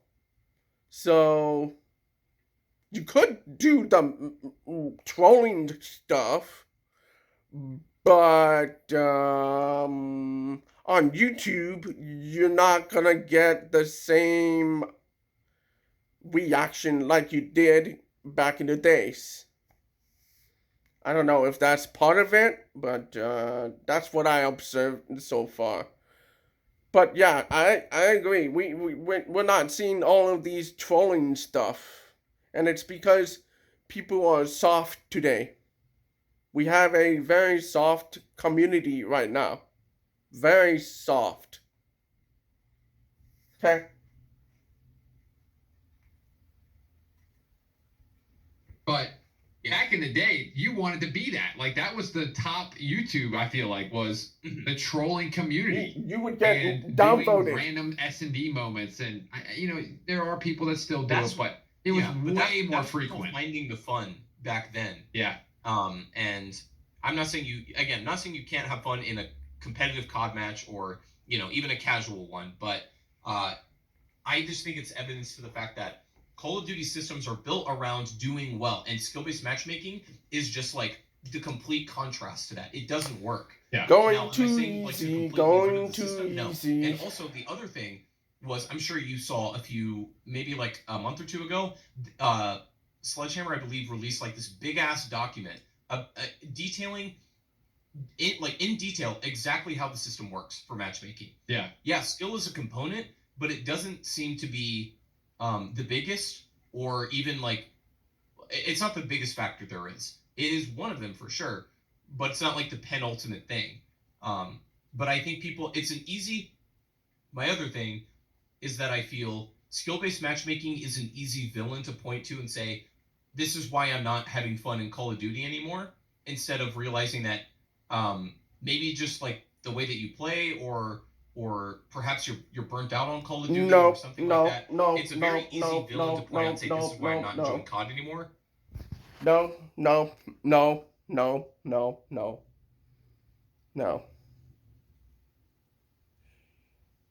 The skill-based matchmaking is matching you with other players because they want you to fail. They want you to suck at the game. Not because you're good, not because you're this, that. No. I don't think you understand what they're doing. Okay? So I've said this in another video. I'm gonna link it down there. But Okay, so you have two matchmaking areas, right? This is your side, and then this is your enemy's side, correct? But how many of those players have lost in the last 3 matches, or 4 matches, or 5 matches, 6, 7, 8, something like that? So they calculate those losses or other statistics, and they give it to the lowest one. So even if you win the match, you will lose. You will lose. That's the problem. That's why we have this widespread hate against SBMM. That's why.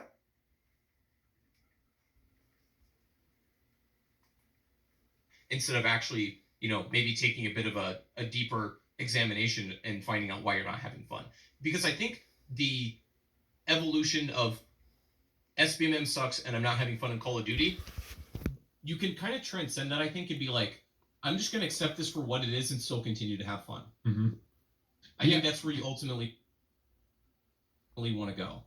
I keep saying I've made little side notes. He's going too easy on these developers who made the SBMM system that exists today. He's going way too easy. I really do. I remember being able way to too do lenient well on with every them. weapon too, because it wasn't as strict. It allowed for that variety of using the PDW, using the MSMC, This using guy the AN94. said the right things right here. And still having the ability to get streaks and have fun. And like I said, I remember on launch of MW3, everybody and their grandmother was running around with the longbow because it was the pre-order bonus and the thing was completely broken. And it's like, if I don't use a longbow, I'm going to get one tapped and disintegrate into like the little crystal things that they did at the beginning of the game. And I'm like, I don't want to use that though, but you kind of are forced to do it. And I don't know if that's because, I guess, is gaming gotten better? Gamers have gotten better. Like, I do understand this. We do. Like, I do we understand are the getting system better. from that standpoint of like Bob coming off the street of But that's the working, problem. goes against a dude that's got his headset on, his skill-based matchmaking is going against. I get there's got to be the better gap players there, but I don't know if it's as crazy as a gap as they're making it. If that makes sense. No, it is as crazy as it is. Underappreciated. It is crazy. Partly in a bubble with MW3, one of the problems that I was like, I know this is going to happen. People complain. There's about people like this SBMM who think like this. Part of that is sure because skill-based matchmaking, of course, but also, man, we're playing maps from 2009 that everybody is like intimately familiar with already. Yeah. We're using guns from the last Call of Duty that people already have ranked up and optimized and attached out and everything. Like everybody knows how to play this game already. And more so to the point, about gamers getting better. So I can just recall during like BO2 when I was telling you like that was when I thought I invented Claw. Yeah. And I have a personal friend that I would play with all the time. And again, he's like self-admittedly not very good at video games. He just messes around and plays for fun. And like, he probably had like, I don't know, maybe like a 0.5 KD in BO2. That's a casual right there. I like drop shotting was considered very. His friend is a casual. Yeah, jump shotting. Oh yeah. And I played Call of Duty with him like last month, and I've seen this guy drop shot, and I'm like, okay, like, and he's got like a better, he's got like a scuff controller or whatever. He's got something a bit more serious. But and he's a casual. And he's a casual, exactly. And he's like doing things that would be considered like godly back then. And also, I think this, like, I know this may get some controversy. I'm not sure. But I would argue right now that a average or even slightly below average COD player in our current environment would be considered a top tier or even a pro in like COD 4. Totally agree. They would be considered like a god in that game. Yeah. Or like World at War or something. COD 3, anything before COD 3, a slightly below average player now, or even just dead average, would be considered god tier back then. So what's your solution? What do you see being the move where you can make these people that are considered casuals and on the lower end of skill-based matchmaking not feel like they're getting beat up, and Sure. then the super sweats like myself, I consider you in there, like where we have fun still, and we're like that old classic, we're having fun, we're being able to beat up the lobby a little bit, but we're not taking advantage of people. Sure. Yeah, I totally agree. And I think the only solution, not the only, but the only one that I can think of that I can't right now put any holes in, I don't think, is, and maybe you can, but the only thing that, actually, no, there is one hole. I think the only solution to this problem is that you would, okay, so where we're at right now, it's like Call of Duty has like, imagine this is like the skill gap. Okay. Higher end players here, lower end players here. Maybe back in the day, a majority of people fell around like here, and that median has slowly gone up over time to where like maybe we're about here. Yeah. Of like player skill. I think the only thing you can do now is increase the skill gap of Call of Duty, so that now we actually have this broader spectrum of where people fall. That is the only thing you can do, is you need to design the game to have a larger skill gap. That way you would have more people spread across, and games would feel like they have more variety match to match. Sort of. But that sounds good. But the problem with that is how you would go about increasing the skill gap. And if you increase the skill gap so much, would it still be Call of Duty? Yeah. Like, Well, if I they think tried that's COD into like, I don't know, like Tarkov or something, it would lose its appeal. Yeah, I mean, like with Advanced Warfare, I mean, that's the first game that comes to my mind, which probably had one of the biggest skill gaps in Call of Duty history. Sure. Is Yep. hated by a lot of people. Me, I enjoyed it because I felt like I was pretty solid at that game, and I was able to. Yeah. Tarkov, however, though, that is more like a hardcore Call of Duty stuff. And they experimented with DMZ to go after the Tarkov community. But the problem with DMZ is that a lot of the Call of Duty community don't understand the concepts that are around DMZ, like the idea of exchanging your weapon for the other weapon with the other player, and then taking it into the next game and the next game. Yeah, I that got lower player counts, and the game doesn't even, it's not even playable right now. It's considered dead or alive as of right now. End of life in development in terms. Let me put it that way. So DMZ didn't get the action that they wanted. I don't know. It just feels like that's going away, and they're just throwing it into the trash. And then they're gonna merge it into something else. I don't know which one, but the developers said that they're moving some of those ideas into some other mode, some other game, I guess. I don't know. But that didn't work out too well for Call of Duty. That didn't work well. Alright, so let's get to the end. Jump past people, boost, dash past people. But I also remember being, definitely people were better than I was in certain lobbies, and I've already talked about Advanced Warfare.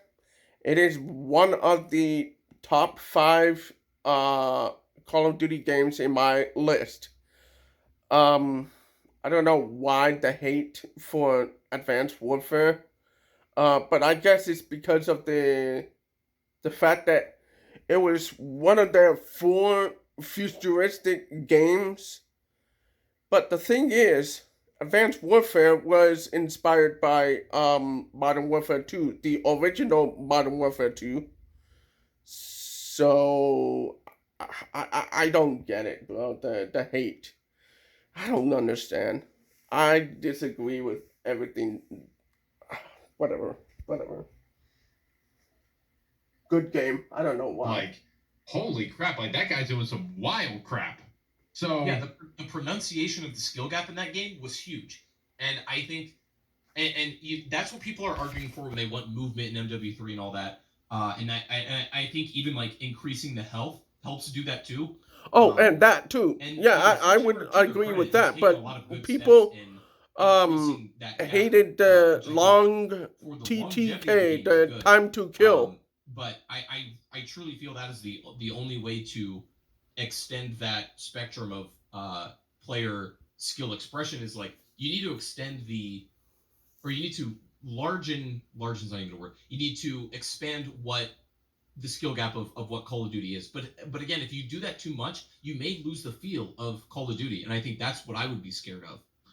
Yeah, and a thing that just popped in my head too was, and I guess this is just not a mindset nowadays, and even in gaming, just in my life personally, if I enjoy something, but I suck at it, I want to get better.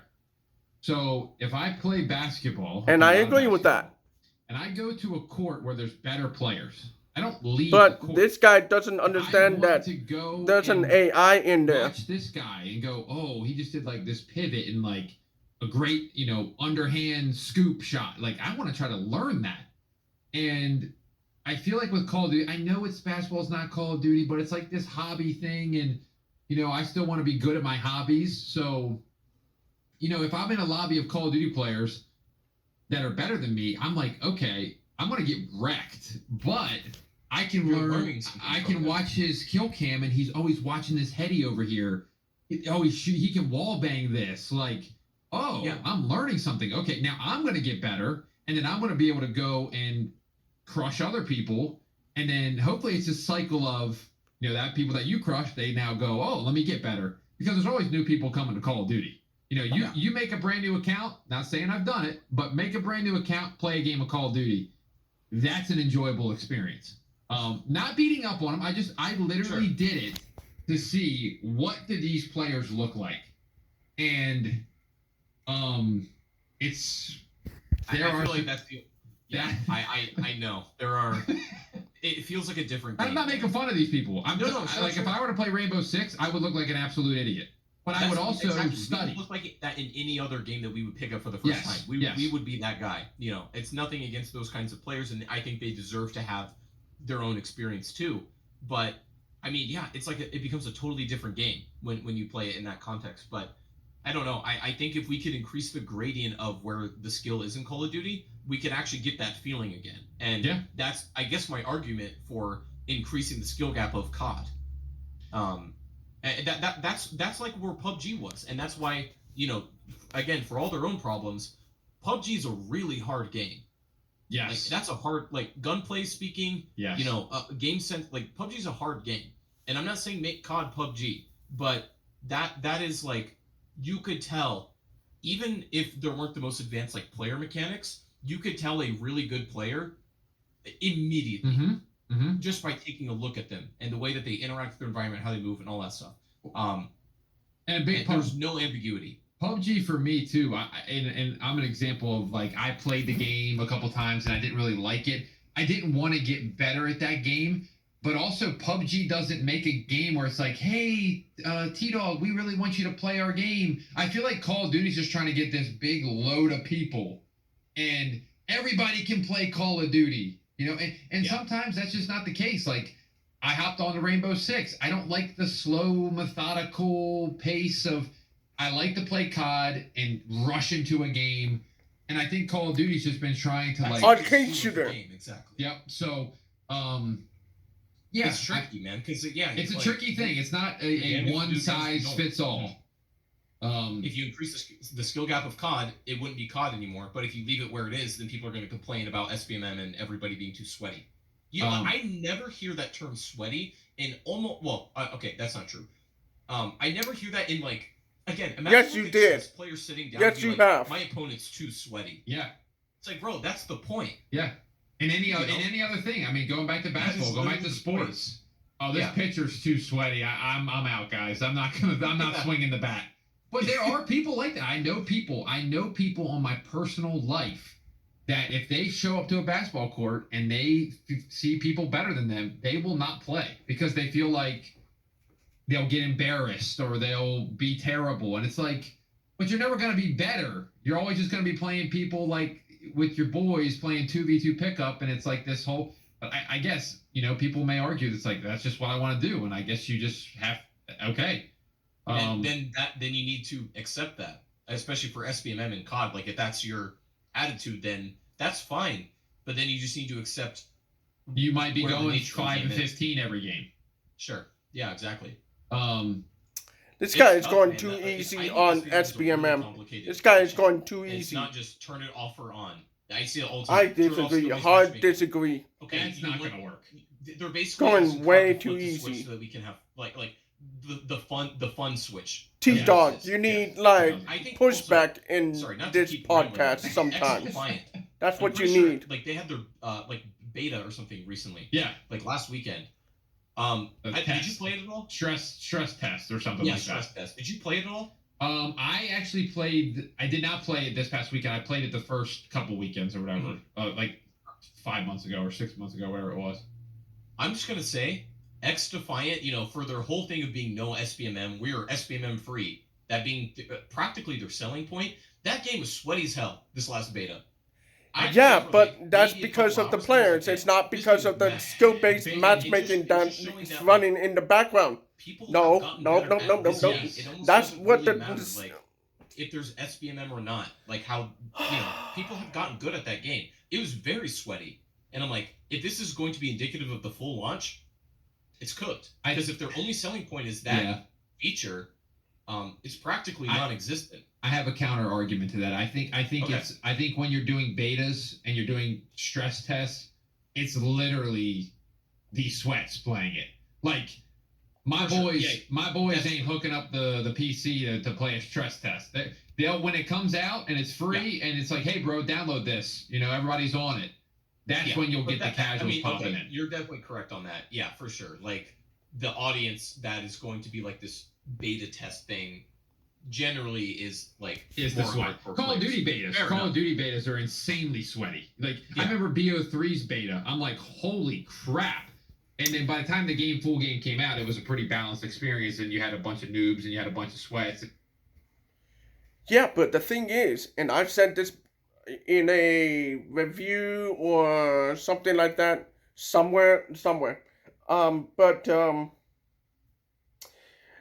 In Call of Duty betas, there's no skill-based matchmaking until the second week of the beta. And that's what happened to me in both Modern Warfare 2 and Modern Warfare 3, Roman numeral 2 and 3. I'm not talking about the original games. I'm talking about the new ones. So, in those betas, there was no skill-based matchmaking to speak of in the first week. And then they turned it up in the second week. So, yeah, I don't know if you know what you're talking about, bro. Talking about this guy right here. I don't know, bro. That's all I'm going to say on that. I'll let him finish. It felt like a good Call of Duty, but beta, I'm like, oh no, like I suck, like I'm in trouble now. That's a good point. But yeah, with X Defiant, like it shows me that this is how the game can be, and like it will never be this like totally SBMM free experience where you'll never play against sweats and it's just unrealistic. But it was very sweaty, and I don't know. It just makes me think that skill-based matchmaking is an easy villain to point at and be like, this is why I'm not having fun. But it could be a variety of many other reasons why you're not enjoying the game. You can also enjoy the game with SBMM in it. You can enjoy Call of Duty for what it is and still have a great time. Yep. But until there's like an acceptance of some sort that like this issue is far beyond just flip the switch on or Wrong off, take, bro. then Wrong take. maybe you can start like moving forward with how you feel about it. Yeah. No. Well, Wrong ladies and take. gentlemen, that is 3 things that Call of Duty needs to remove. And let me summarize. First thing, crossplay. Not crossplay completely, but Xbox to PlayStation, PC, you're back on an island. Sorry. And then the Hulu-like menu. Get rid of it. Bring us back to classics. Back good main menus. And make Warzone its own menu. Side note. Yeah. And then 3, remove skill-based matchmaking, but not in the way that we're. I disagree completely with that whole SBMM raise the skill gap discussion. And I disagree with the aim assist thing too. The skill gap and understand that it's not a matter of flipping the switch on or off. But I that's where I'm at. Like, remove SBMM for me is like increase that gradient again, so there's more stories and variety match to match. I love the story. Story is the word I love to use. But yeah, guys, that's episode 5. I have 3 things that I told Chop I needed to say. Number 1, make sure you're leaving a review on Apple and Spotify. I think at the time of this recording, we have 55 Spotify reviews. I'm trying to get that thing to 100 by 2 months in. So if you can do that, that'd be great. Apple, same thing. I think we're a little bit less on that, but Apple took us a little bit to get on. So we're a little behind, but YouTube, if you are watching, leave a comment on what a topic you'd like to cover, like we'd like to cover next or have us cover next.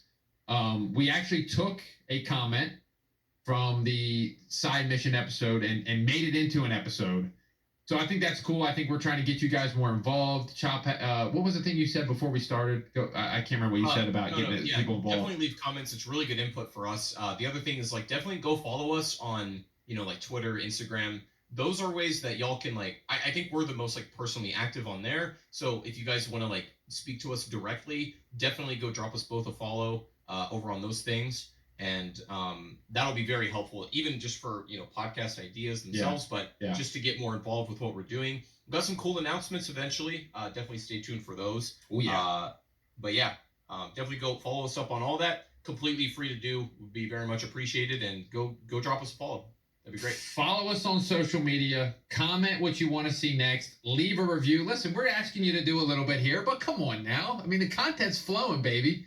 We out here, man. And leave a like on YouTube. I keep forgetting to say leave a like. And if you stumbled across this video and made it to the end, maybe subscribe. It might or follow the podcast. One of the two. But whatever your preferred platform is, make sure you're there because we got a lot more coming. Oh yeah. Episode 5 is wrapped. We will see you in the side mission 5.5 with a little bit of a banger episode, and we got this one suggested to us. So another one on the list. But thank you for listening, y'all. We'll see you in the next one. Bye-bye. All right. That'll be all for the video. Like the video. Comment on the video. Share the video. Subscribe. Do all the things. I'll see you guys later. Stay awesome.